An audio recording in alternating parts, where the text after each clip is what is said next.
We are in an all-out war with Russia, make no mistake about it. And this weekend, we got our clearest indication yet that some serious crap is about to hit the fan. So this is the headline. Pentagon gives Ukraine green light for drone strikes inside Russia. This is from the Times, quotes a U.S. defense source as saying the following. We're not saying to Kiev, hey, don't strike Russians in Russia or Crimea. We can't tell them what to do. It's up to them how they use their weapons. But when they use the weapons we've supplied, the only thing we insist on is that the Ukrainian military conform to the international laws of war and to the Geneva Conventions.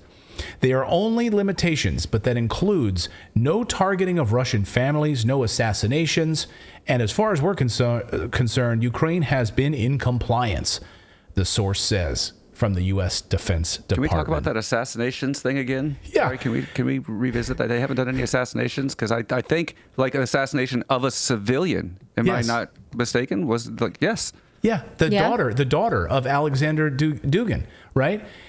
His daughter, Dugina, right? Literally killed and confirmed by the United States. So we think that they've been in compliance? Except for that journalist, the daughter of that guy, we took her out. But and the New York Times we're talking about in compliance, U.S. standards compliance. Oh, which is what if by U.S. standards, then you got a lot of catching up to do because you've only done one. The United States is a long history of that. We just had a video last month that came to light that the New York Times verified was actually assassination of Russian soldiers. Yeah, we saw that. Yeah, I mean, well, that was war crimes. Yeah, but yeah. Go ahead, Philip.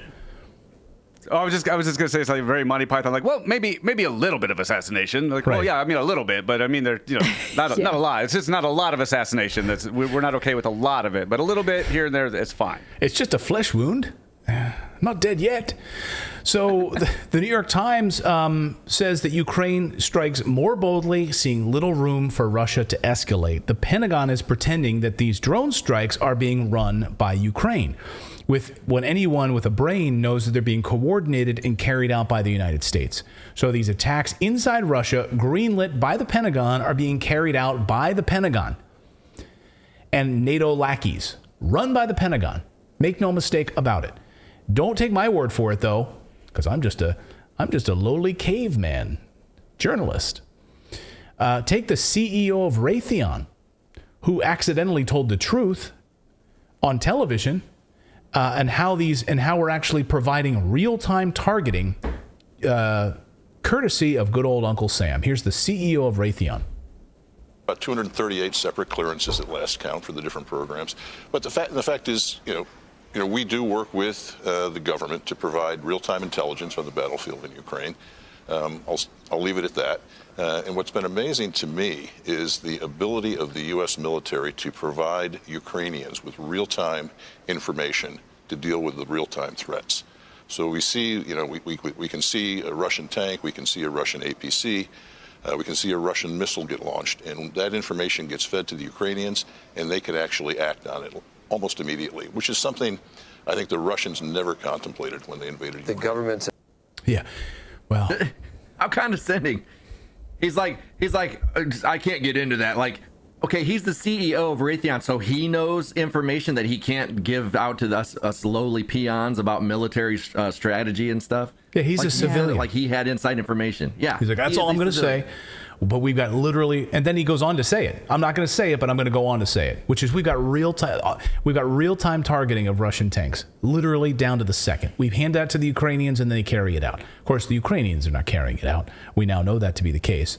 In fact, here's Caitlin Johnstone makes an amazing point, because this is an unmistakable escalation. And if you think Russia is going to sit back and let the United States attack its homeland, you're freaking nuts. Here's what Caitlin writes.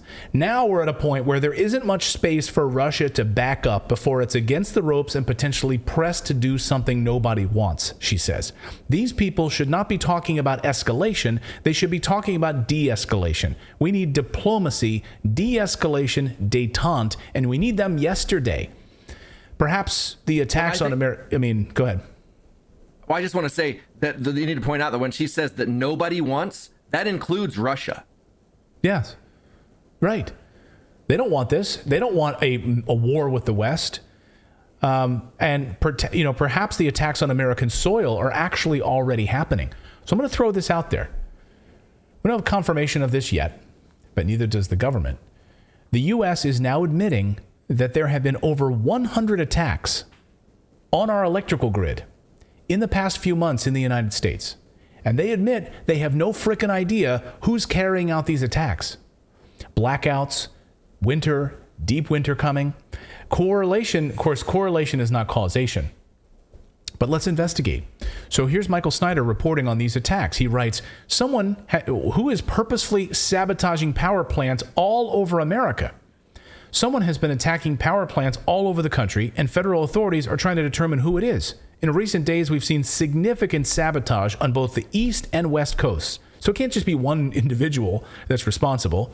During the first 8 months of this year, there were a total of 106 attacks on the electrical grid in the United States. And that represents the highest number ever recorded in a single year. Hopefully authorities will be able to get to the bottom of the mystery because winter will soon officially begin. If power goes out in your neck of the woods for an extended period of time during those months, what will you do? So I have a theory. 8 months? Does that 8 months correlate to something else that's been unfolding for 8 to 9 months? Oh, the war in Ukraine, the United States and NATO involvement in the war in Ukraine. Mm-hmm. It's not causation. I'm just saying it's correlated. What's your theory? My theory is that it's Rachel Maddow. She's trying to get her credibility back. Because she was saying for how many years that Russia was going to take out our grids. Yeah. Yeah. Well, here you go. Maybe it is. Now we know today, according to Zelensky in Ukraine, over half of Ukraine's they've admitted to the United States. I think it's more than this, but they're at least admitting half of their electrical grid capacity in Ukraine is totally decimated. So it's not Ukraine carrying out these attacks on Russia. They are being decimated. According to a Newsweek piece this week, they cite a former U.S. colonel who is now leading a battalion of Ukrainians. Yes, you heard me right. A former U.S. colonel is leading Ukrainians on the battlefield and has been touring the front lines in the city of Bakhmut. He says it's absolutely, totally devastated by the Ukrainian army, and the only way they survive is with NATO support. He said they've been gone if NATO wasn't running things, basically. Listen to Newsweek, which is a liberal rag that you could line your birdcage with. Here's Newsweek Part 1.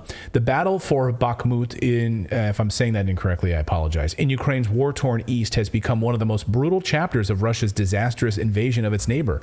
As Ukrainian defenders burrowed into lines of fortified positions and mud-swamped trenches, fight off waves of Russian assault units picking their way across the shell-scarred landscape, Newsweek writes. Then they say, they've got units on Overwatch. We can be engaged by direct fire within up to 4 kilometers, meaning the Russians. And they have drones overhead and aircraft, the colonel says. We're like mice trying to find our way through a maze with this giant malevolent cat pouncing and whacking at every potential pathway. They're being destroyed. Then they write, this is the piece de resistance in this article, horrible and miserable. Winter has turned an already inhospitable environment into a nightmare, the colonel says.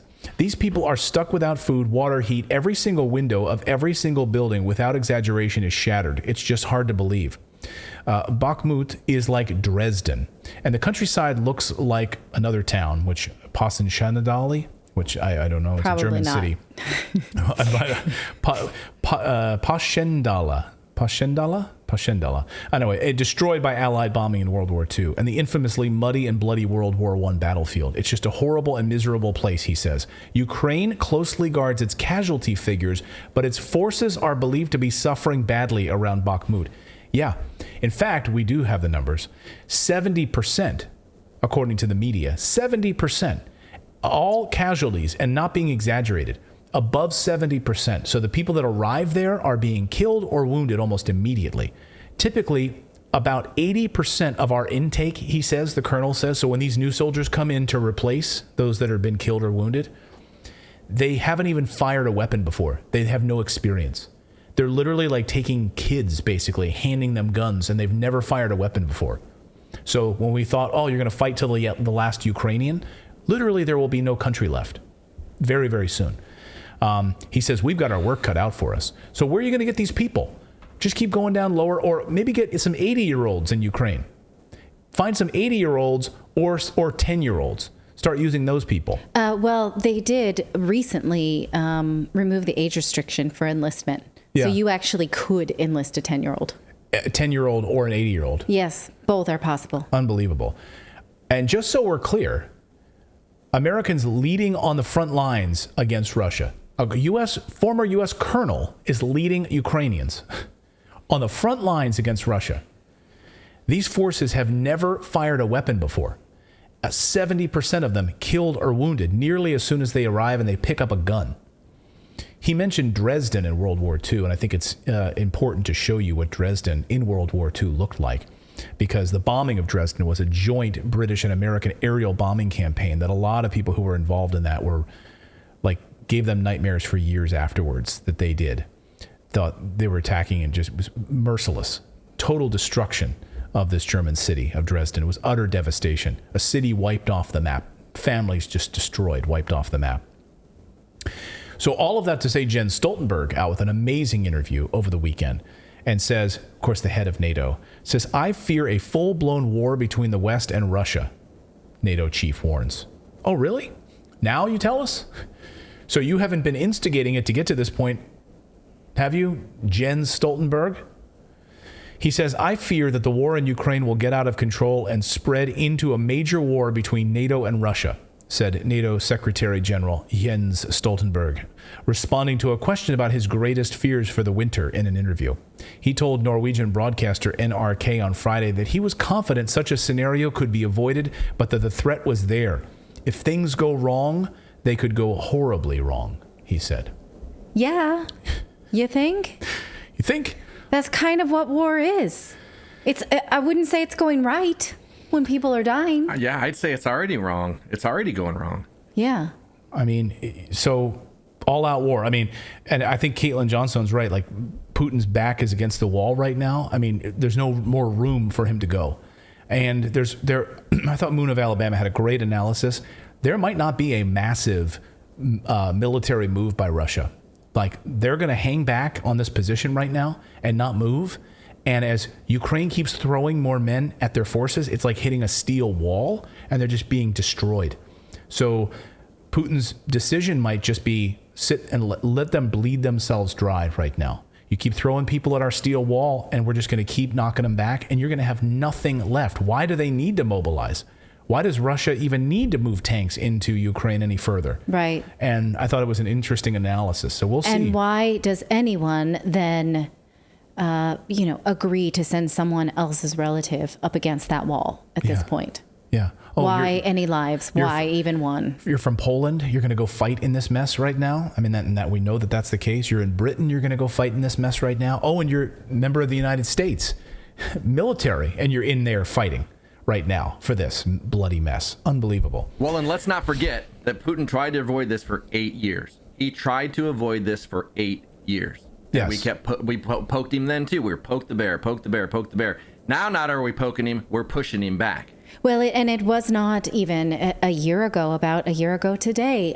It was Russian parliament that voted for this. It wasn't even Putin, but I think we're not allowed that nuance in the West. We don't get to know those things. No, and one final word on that, the Minsk agreements, is that there's a big interview out this weekend. I didn't cover it here, but I'll mention it because people would probably wonder why I didn't mention it. But Angela Merkel out in a German newspaper interview saying that the Minsk agreements basically were never meant to be enforced. Like, that they did them knowing they were lying to Putin.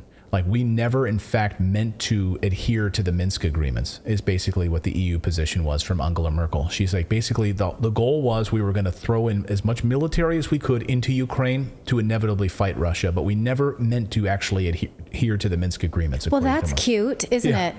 Just give you a little Minsk agreement. A U.S. treaty then. Yeah. So thanks, Angela Merkel. So I guess we can't believe anything. Say, which U.S. treaty does that differ from? That was just going to point out. Like, true. it sounds like all of them. So it's not worth the paper it's written on, basically. Thank you so much for watching this segment here at Redacted. We are live every day at 4 p.m. Eastern Time, trying to share the stories that the mainstream media will not cover. You should also come over and join our community of Redacted Rebels over at Redacted.inc. That's our private locals community where we can share exclusive content that we simply cannot share here on YouTube. Come over and join the rebellion together right now by going to Redacted.inc. We'll see you next time.